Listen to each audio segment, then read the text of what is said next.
Afif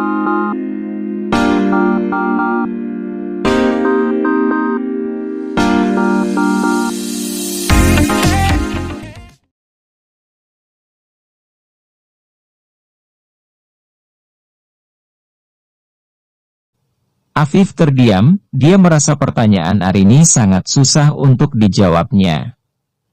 Dia bingung harus menjawab apa. Semua kata yang sudah dirangkai di kepalanya mendadak hilang begitu saja. Aku akan melindungimu. Hanya itulah jawaban yang bisa ditemukannya. Paling tidak jawaban itu masih bisa diterima. Caranya?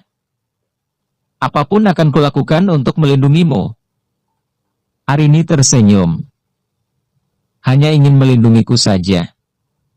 Jika aku menikah dengan pria lain, apakah kamu masih bisa melindungiku?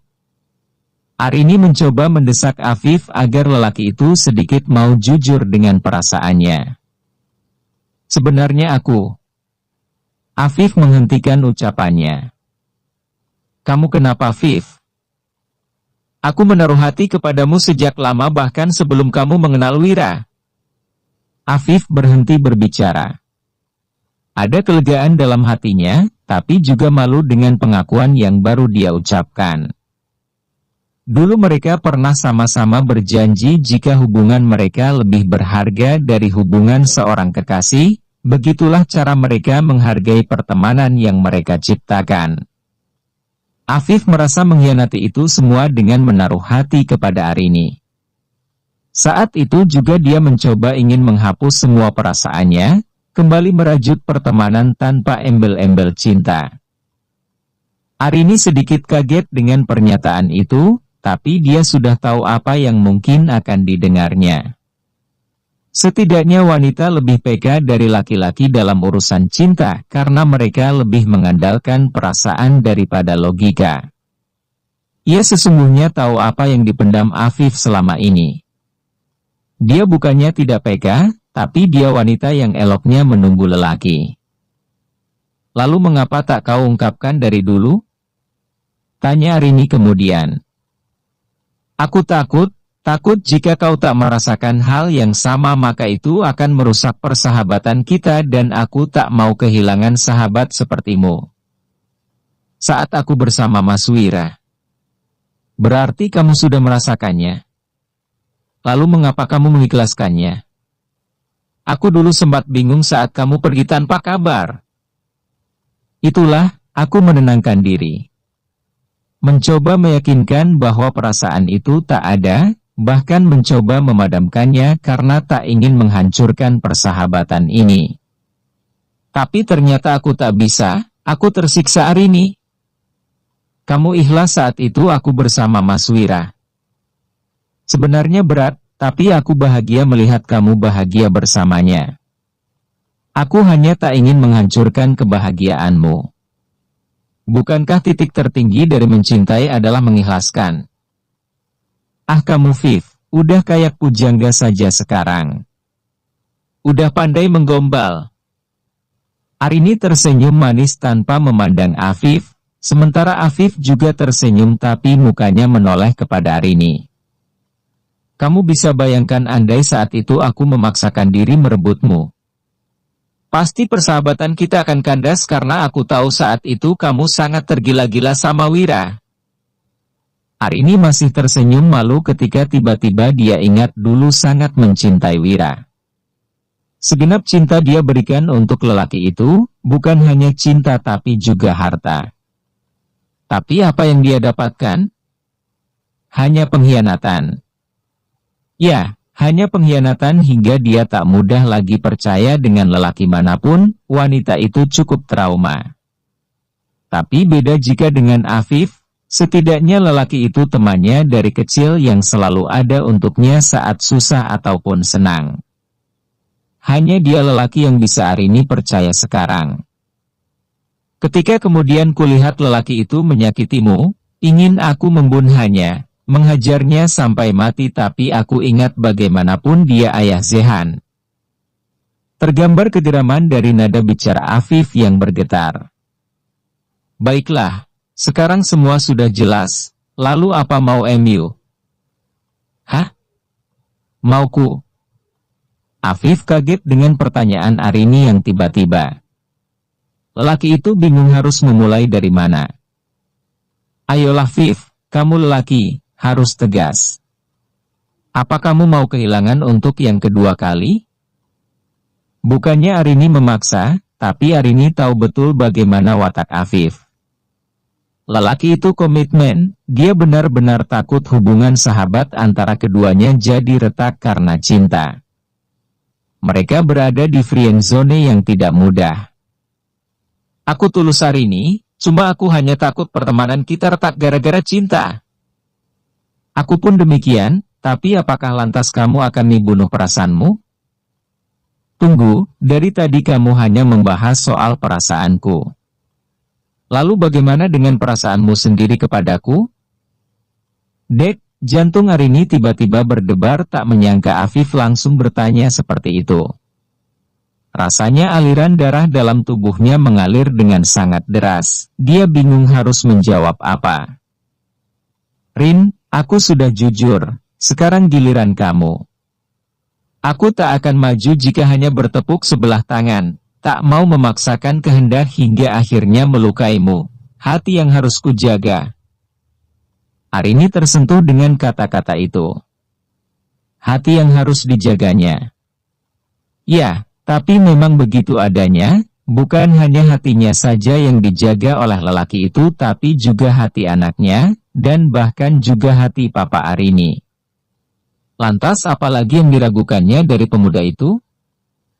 Arini memantapkan hatinya untuk menjawab pertanyaan Afif. Gampang saja jawabannya tapi sulit untuk mengutarakan.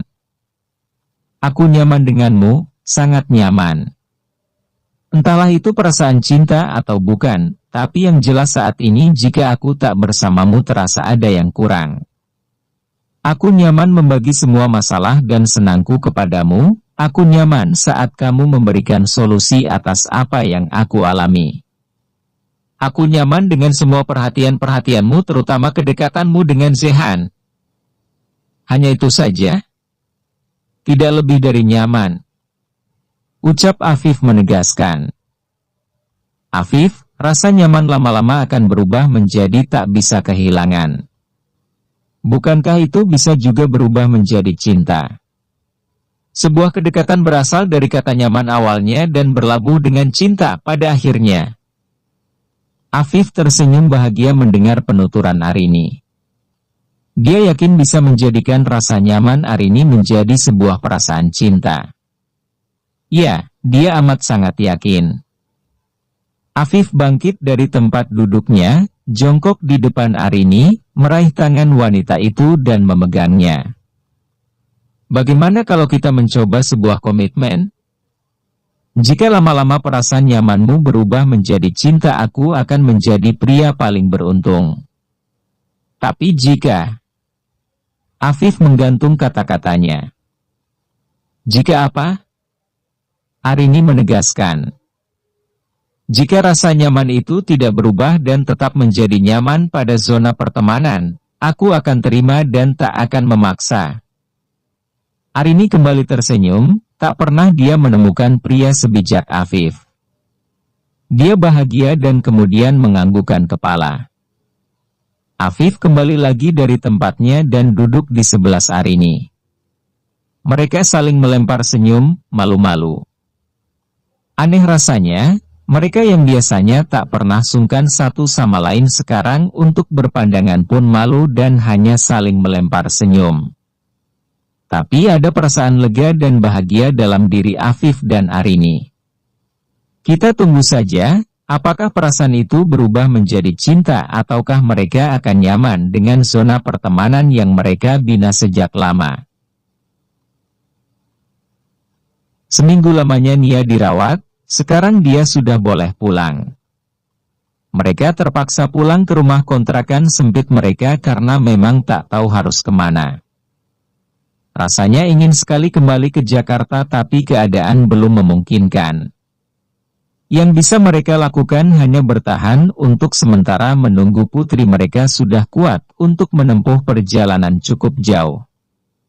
Kesempatan itu digunakan Wira untuk menunggu hasil tes DNA yang kelihatannya akan segera dikirim oleh pihak rumah sakit dalam minggu ini.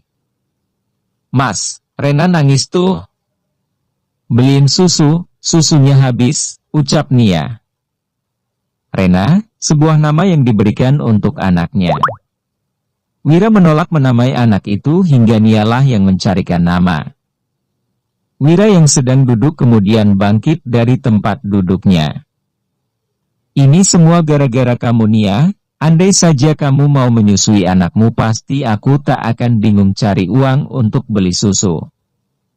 Harga susu itu mahal, kamu sadar gak sih? Di sini aku tak bisa cari uang." Wira kesal. "Ini gara-gara kamu, Mas. Aku tertipu. Kukira kamu lelaki kayak ternyata keren, malah sekarang gak ada kerjaan. Tutup mulut kamu ya, jangan cover NGJR." Tangan Wira hampir melayang ke pipi mulus Nia tapi ditahannya, dia tak mau terjebak kasus KDRT.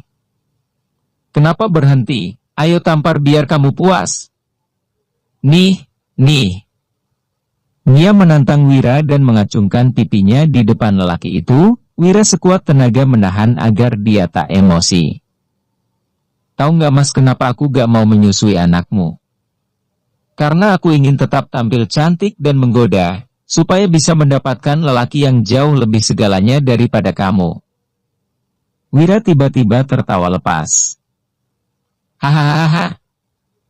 Gila kamu, Mas, kenapa kamu tertawa? Nia, sadar kamu. Mana ada lelaki yang mau menerima wanita cacat seperti kamu?" "Wanita cacat, apa maksud kamu, Mas? Katakan.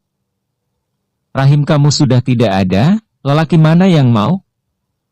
Jikalaupun mau, pasti kamu hanya digunakan sebagai pemuas nafsu lelaki bajingan saja.